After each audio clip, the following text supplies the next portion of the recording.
So, ang gusto ni Didikila talaga, pag nagsa-start na to, is mag-sideways dito. Para ko-close siya dito. Pag nagtipid to, titipin niya yan. So, kaya ang ginagawa ko, meron akong pang tarak kasi kung nung isang pag-copy ko kay Didikila, ang ginagawa ko dyan, yung presyo, kung 5 position niya, 5 position din ako sa current price. O, di mas malaki kikitain ko sa kanya. At ang nang maganda doon, nagmamanage si Didikila nung drawdown niya. Pero yung kinokopya ko, yung price na to.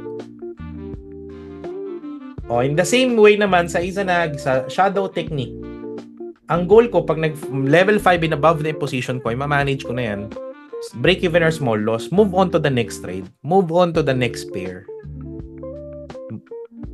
Kasi the more drawdowns means the larger the recovery rate. Pa-screenshot yung slide yung meron drawdown. Ito. Yan. Ibig sabihin, pag nasa level position, hindi nagre-react sa force, ibig sabihin kung speaking technicals, with cut loss yun. Yung kay Didikila, may cut loss ba?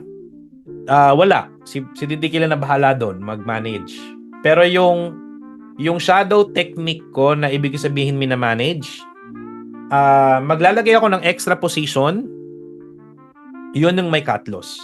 Example, level 6 ko, 'di ba? Sabihin natin start ako 0.01, 02, 03, 04, 05. Yung pang next position ko 07, may yung 01 doon, pero yung 06 ko entry na yon na mas accurate na kasi syempre set order naman yung 5. Yung pang-6 structure based na.